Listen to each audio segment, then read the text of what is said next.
Salut, c'est Norman.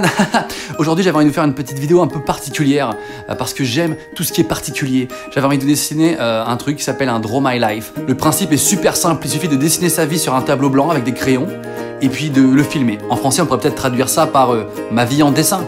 En plus ça tombe bien parce que moi je sais vraiment bien dessiner. Faux! Alors voilà, moi j'ai grandi ici dans les favelas. J'ai passé mon enfance à tirer avec des putains de guns et... Ouais non en fait c'est pas vrai du tout. Moi ma vie est beaucoup plus banale, mais je vais vous la raconter quand même. Alors voilà, je m'appelle Norman, j'ai grandi en France, je suis né à Arras, j'ai grandi à Lens, plus précisément à Liévin. Bref, j'ai grandi dans le Nord. Mes grands-pères étaient mineurs dans les mines de charbon, un métier typique du nord de la France, enfin à l'époque, on les appelait les gueules noires. Ouais, même s'ils sont pas vraiment noirs, c'est juste le charbon. Mes grands-parents et mes parents ont vécu dans des maisons pour mineurs, on appelle ça des corons. Je suis donc issu d'une famille typiquement ch'ti. J'en suis fier putain, ok? Ma mère était prof d'histoire géo et directrice d'un collège, et mon père était directeur d'un centre culturel et réalisateur de vidéos institutionnelles. Bon, là je les ai fait roux, mais c'est parce que j'ai pas d'autres stylos. Quand j'étais petit, j'avais la particularité d'avoir une énorme touffe de boucles blondes sur la tête. La coupe de grand-mère 7 jours sur 7, un vrai plaisir. Les adultes aimaient bien me dire « Oh ben dis donc, on dirait boucle d'or !» Alors que les filles de mon âge disaient « Eh regardez, on dirait un mouton !» Parfait.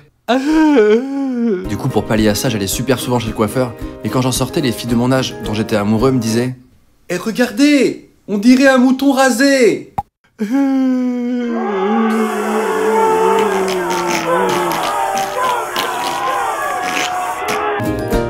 Des fois, mon père ramenait à la maison la grosse caméra de son travail. Ma sœur et moi, on n'arrêtait pas de s'amuser avec, on faisait des petites vidéos marrantes. Ding! Eh Daphné, si on faisait une sextape, j'ai la voix du vieux dans les Simpsons. Mais Norman, c'est pas possible, voyons, je suis ta sœur. Ça marche. Ouais, j'étais en train de faire la voix du mec qui mue parce que à cette époque-là, j'étais une sorte de gros adolescent, qui pue.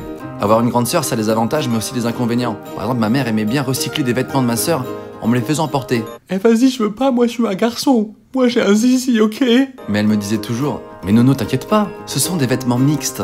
Ok. Et puis le lendemain, j'allais à l'école. Eh regardez le mouton, il a mis une robe. Et je vous signale que c'est un vêtement mixte, ok? Enfin, une sorte de robe mixte. Jetons-lui des pierres.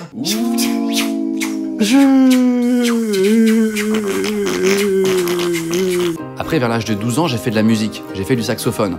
Alors ouais, c'est un instrument super classe, mais seulement quand tu en fais super bien. Norman, tu peux me jouer un petit air de saxo? Ouais, carrément. Tu fais trop pitié, je te supprime direct de mes amis MSN. Et j'ai même été scout catholique de France. On dirait pas trop un foulard de scout, là on dirait plus un stéthoscope. Bonjour, je suis médecin. Sauf que quand j'allais chez les scouts, bah je me faisais taper par les grands. Eh vas-y, passe-moi ton foulard, ou ton béret, ou ton iPhone, mais ça existe pas encore, bonsoir. Jusqu'au jour où ma mère est intervenue. Eh vous deux, vous lâchez mon fils direct, sinon je vous démonte. Aisé. Et puis un jour, ma mère s'est fait attraper par un méchant tueur en série qui s'appelle le cancer. Elle est partie rejoindre les étoiles. Je suis sûr qu'elle me regarde de là où elle est.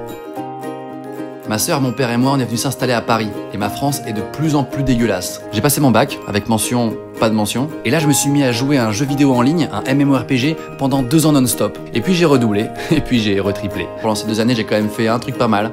C'est que je me suis marié. Ouais, ça peut paraître bizarre, mais je me suis marié. Avec une elfe de la nuit. Je la trouvais super bonne. Après, j'ai essayé de passer mon permis. J'ai essayé. Le jour où j'ai passé le permis, l'inspecteur m'a dit « Vous êtes le pire conducteur de la planète Terre, c'est nul à chier, vous êtes un danger public. » Ça veut dire que je l'ai? J'ai commencé les vidéos avec mon meilleur pote Hugo sur Dailymotion. Attendez, excusez-moi. Voilà, comme ça. Ouais, non, en fait, voilà, comme ça. Non, en fait, plutôt comme ça. Non, je rigole. Ça s'appelait le velcro, en rapport aux chaussures avec des velcro. À l'époque, on trouvait ça stylé. Et puis, on a été rejoint par notre pote Kemar, un mec très marrant, avec des très grosses lunettes.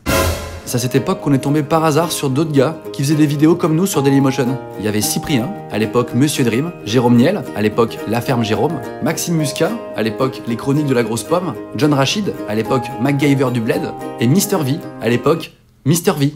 Ouais, alors il faut savoir que là je l'ai très mal dessiné, je suis désolé. Et ceci n'est pas un abat-jour, c'est un bob.